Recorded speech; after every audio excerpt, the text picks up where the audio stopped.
नमस्कार दोस्तों, खबर एक्सक्लूसिव के खास प्रोग्राम सीधी बात सौरभ के साथ में आप सभी का स्वागत है। आज हम बात करेंगे उस खबर की जिस पर आप लोग को ध्यान देना इसलिए दिलाना जरूरी है।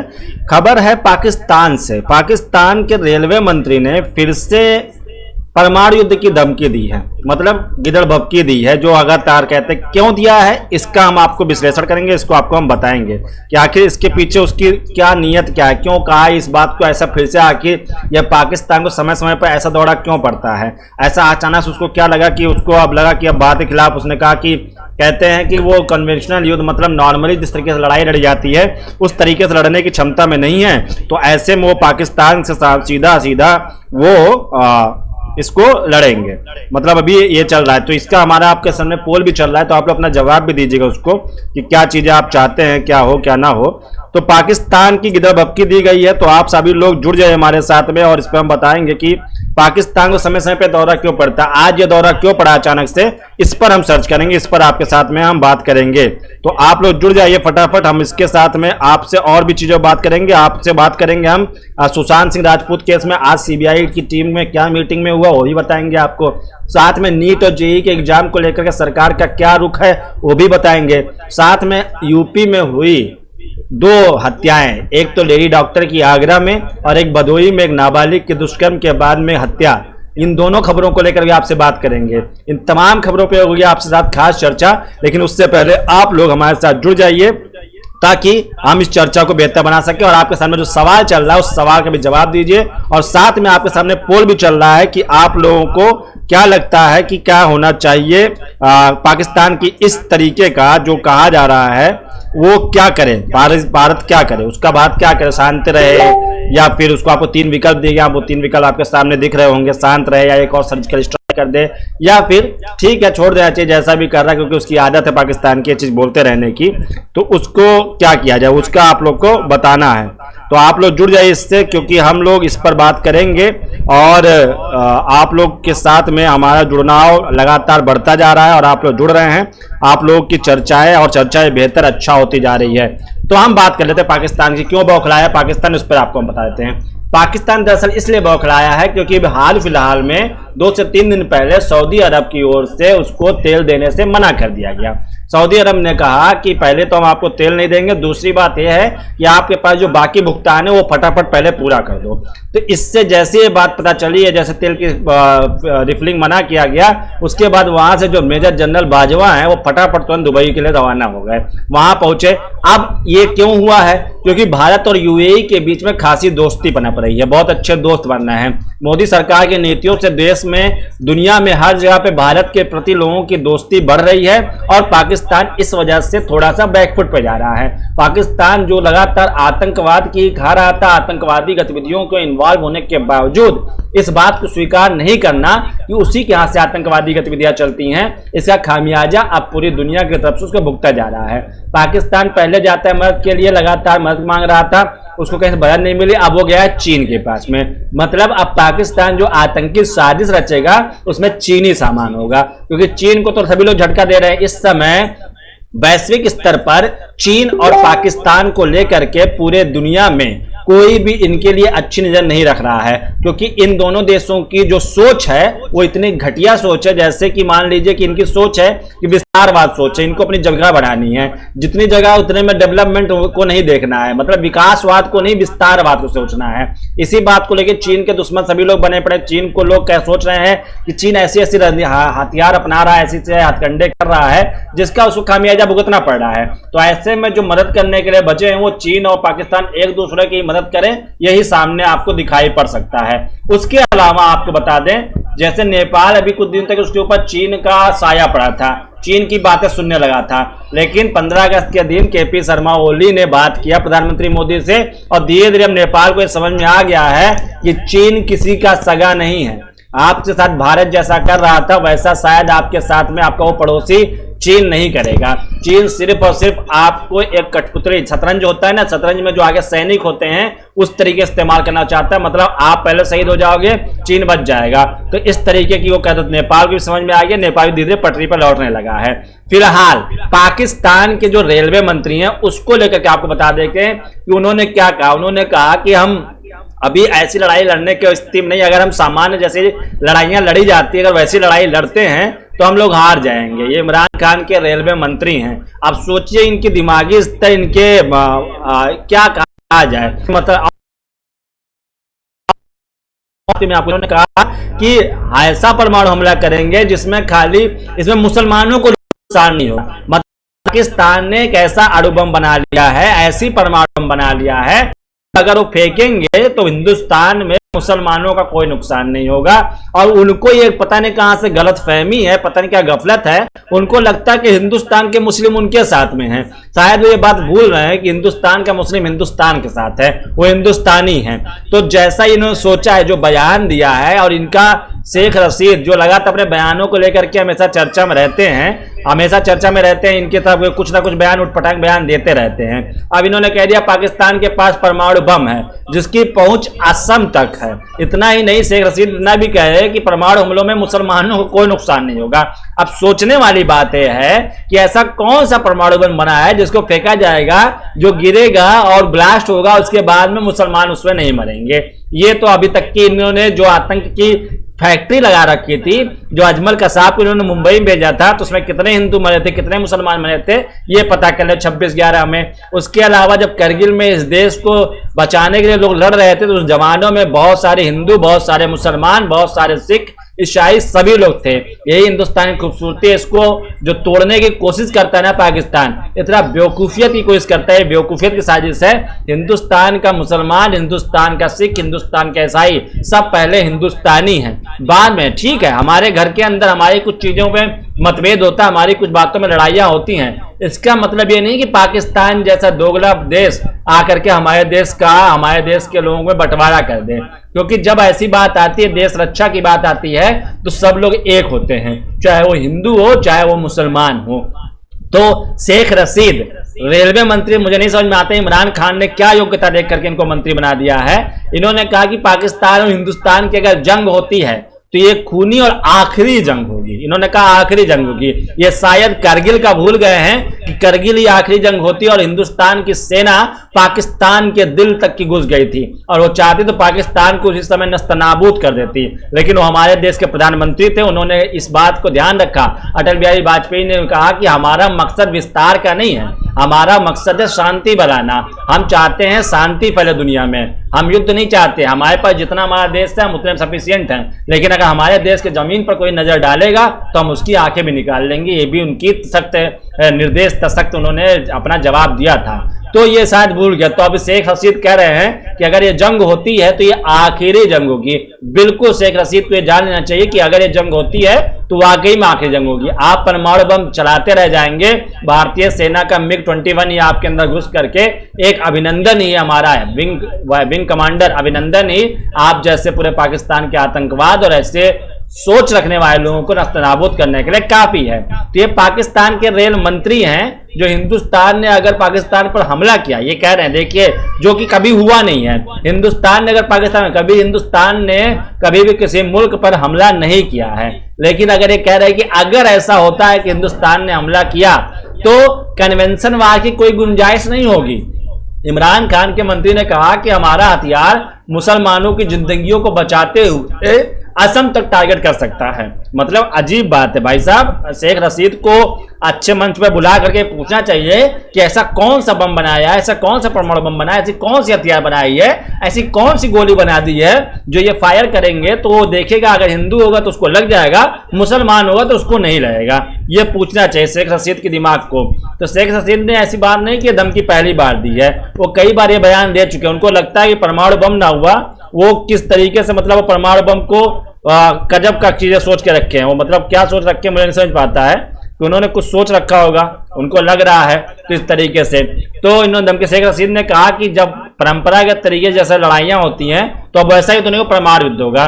तो पाकिस्तान जो कह रहा है कि हमारी पहुंच आसाम तक की है, तो ये भूल जाता है कि आसाम तक पहुंचने के लिए उसको पहले कश्मीर, हिमाचल, उत्तर प्रदेश, दिल्ली, ये तमाम राज्यों से होकर गुजरना पड़ेगा।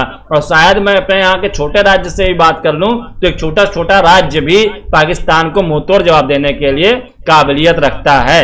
और उन्होंने कहा कि ऐसा युद्ध नहीं होगा कि 4-6 दिन तक टैंक तोपें चलेंगी, जबकि उन्होंने कहा सीधे सीधे परमाणु बम अटैक करेंगे।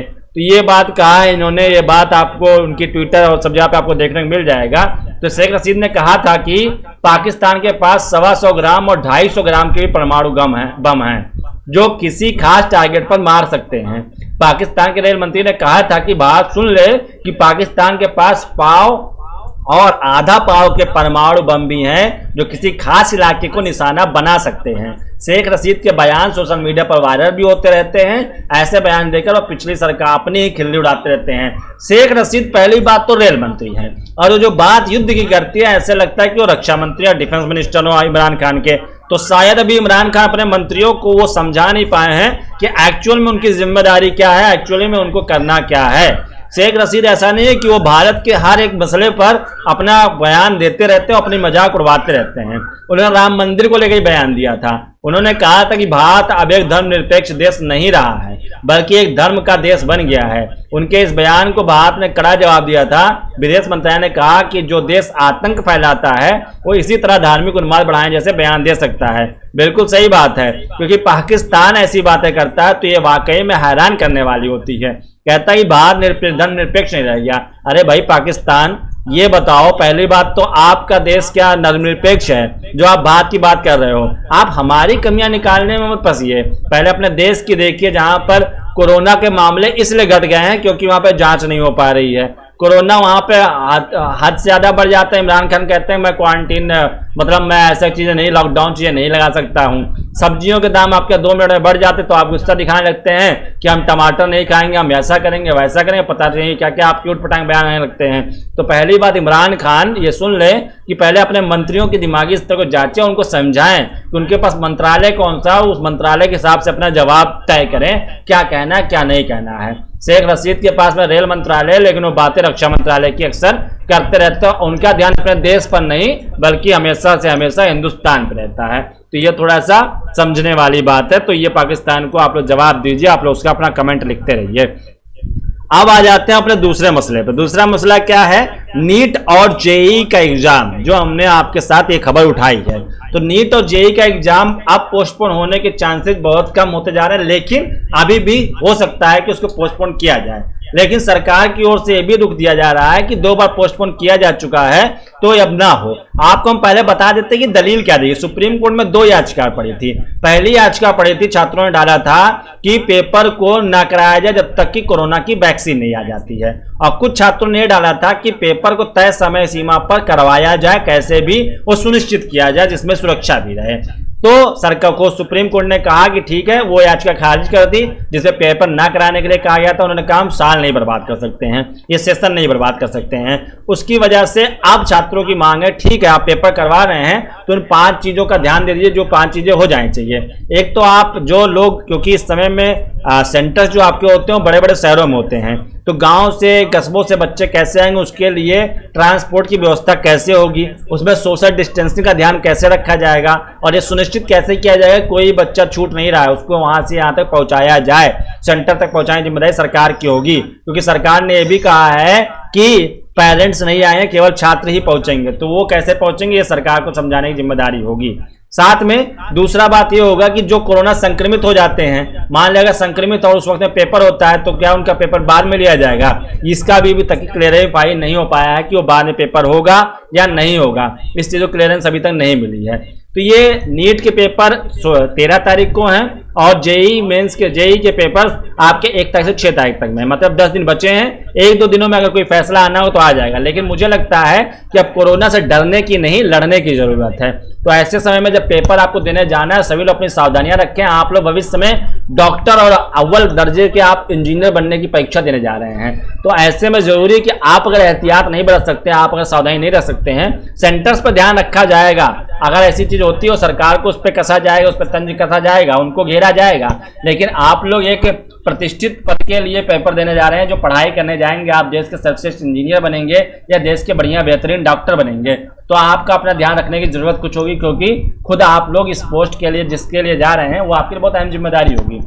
तो आप लोग इस पर अपना नजर बनाए रखिए, आप लोग भी अपना ध्यान रखिए और पेपर देने जाइए। और कोरोना से डरने की नहीं, लड़ने की जरूरत है, कुछ सावधानियां रखेंगे तो आप लोग कोरोना से लड़ भी लेंगे और आप लोग पेपर दे भी लेंगे, तो कोई दिक्कत की समस्या की बात नहीं आएगी। अब तीसरी मुद्दे पर आ जाते हैं जो दिन भर सभी टीवी चैनल पर छाया रहता है, जिसकी वजह से कोई एक चैनल ने किसी को पछाड़ दिया, दोनों में चल रही है। कोई कह रहा है कि हम नंबर 1 है, कोई कह रहा है हम नंबर 1 है।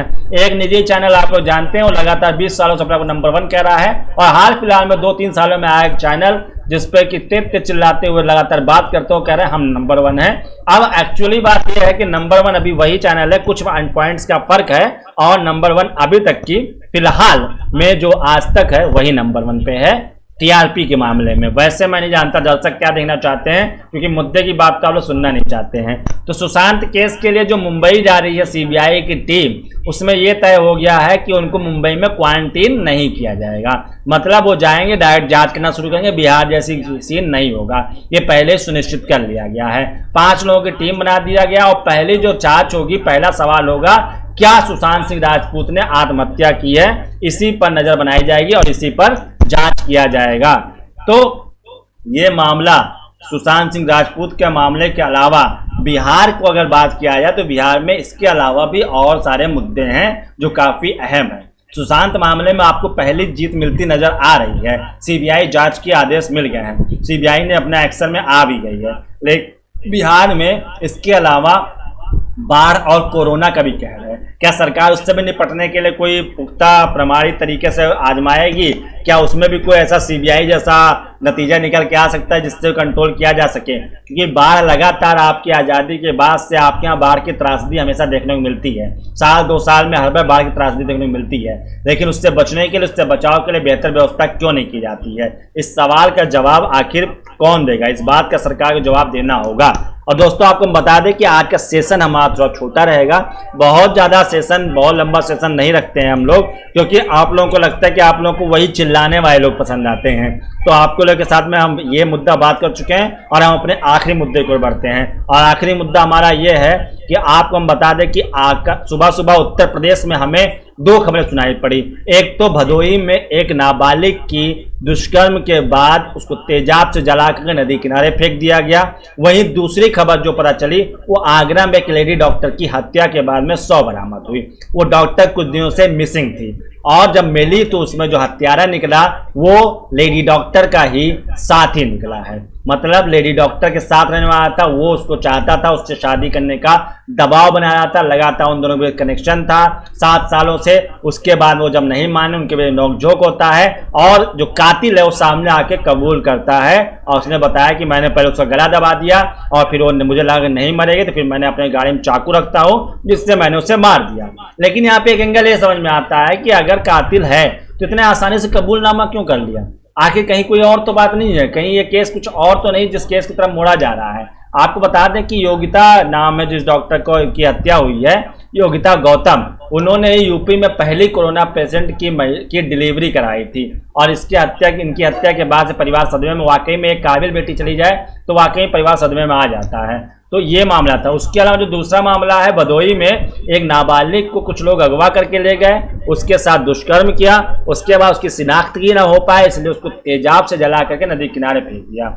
ये दरिंदगी, ये हैवानियत देखने के बाद में सच में लगता है कि क्या उत्तर प्रदेश में कानून नहीं है?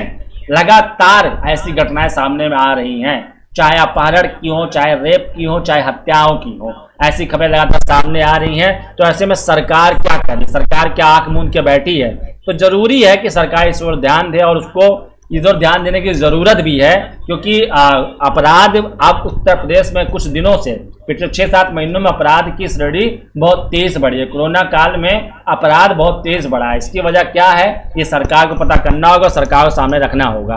और अब कार्यक्रम के अंतिम पड़ाव में मैं अपने साथियों दोस्तों को शुक्रिया करूंगा। आज हमारा कार्यक्रम थोड़ा छोटा है इसलिए क्योंकि मुद्दे वैसे नहीं है, क्योंकि आप लोगों को लगता है कि खबरें वो होती हैं जिसमें चिल्ला चिल्ला के ये कही जाए कि जिसपे जंग लड़ी जाए आपके सामने बैठ करके।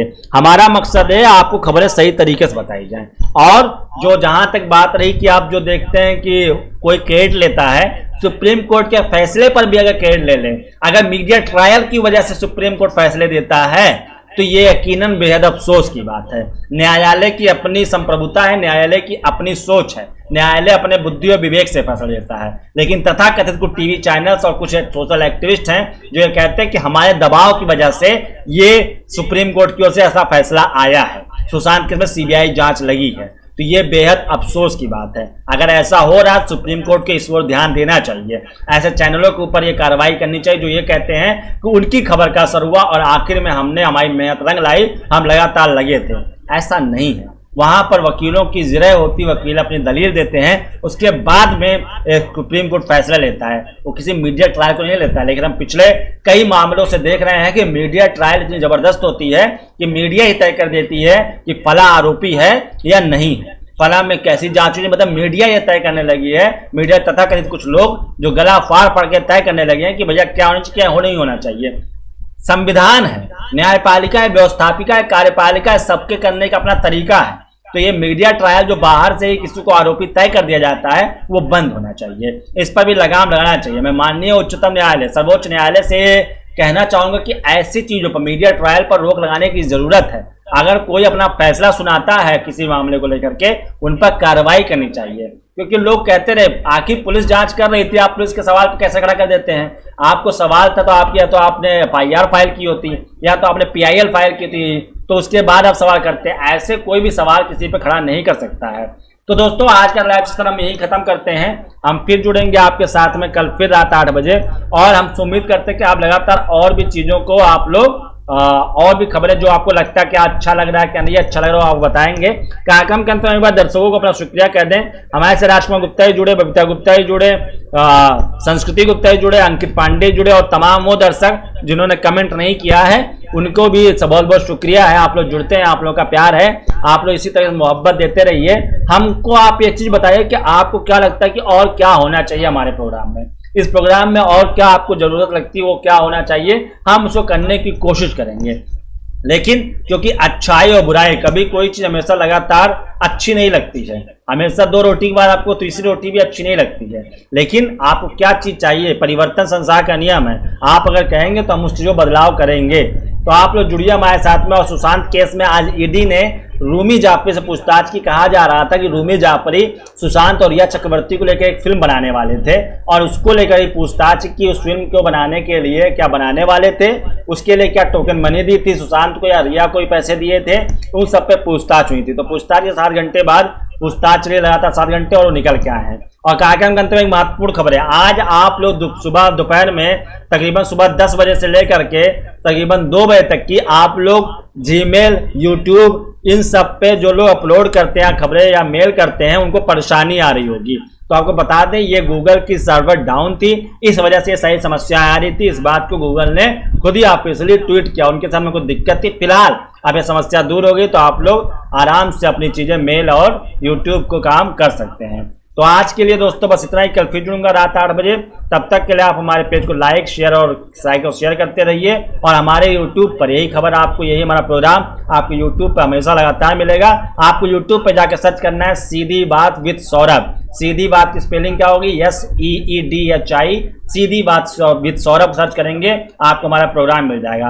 अन्यथा आप हमारे यूट्यूब पर जाकर के खबर एक्सक्लूसिव KHABAR और स्पेस देना है, फिर EXCLUSIVE खबर एक्सक्लूसिव सर्च करेंगे, सबसे ऊपर हमारा चैनल आ जाएगा। आप वहां पर तो खोल करके सब्सक्राइब कर लीजिएगा, और उसके बाद में जो भी कार्यक्रम आते हैं उस पर आप उसको देखिए, लाइक कीजिए, कमेंट कीजिए और बताते रहिए कि हमें और क्या करना चाहिए। तो क्योंकि हम सुधार और भी चीजों को करते रहेंगे। फिलहाल आज जो हमारा पोल चल रहा था उस पर आपने क्या जवाब दिया, उसका जवाब हम आपको कर देंगे। तो दोस्तों अपना बहुत ख्याल रखिए, कोरोना से सुरक्षित रहिए, और जो बच्चे जेई और नीट का पेपर देने वाले वो लोग अपना बेहद ख्याल रखें, क्योंकि अपने आप को सुरक्षित रखेंगे तो पेपर देने को पाएंगे। कोरोना से डरने की नहीं, अब लड़ने की जरूरत है। बहुत डर लिया, अब आपको सामना करना है, क्योंकि ज़िंदगी ठहर नहीं सकती है कोरोना से, इतना दिन तक ज़िंदगी ठहर नहीं सकती है। तो दोस्तों आप लोग अपना बहुत ख्याल रखिए, अपने परिवार का भी ख्याल रखिए, और नीट का पेपर और जेई का पेपर देने वाले बच्चे और छात्र अपना कुछ ज़्यादा ही ख्याल रखें। तो आज का कार्यक्रम कैसा रहा हमें कमेंट करके जरूर बताइएगा, अच्छा लगा तो अच्छा, बुरा लगा तो बुरा बताइएगा, और हमारे पेज को लाइक जरूर करिएगा अब तक नहीं किया है तो, और नोटिफिकेशन भी ऑन करिए ताकि कोई भी लाइव या कोई भी प्रोग्राम जाए तो आपको तुरंत नोटिफिकेशन मिल जाए। तो अपना बहुत ख्याल रखिए, और कल फिर जुड़ेगा रात 8 बजे सीधी बात सौरभ के साथ। तब तक के लिए अपना अपने को लोगों का बहुत ख्याल रखिए और देखते रहिए सीधी बात। शुभ रात्रि, नमस्कार।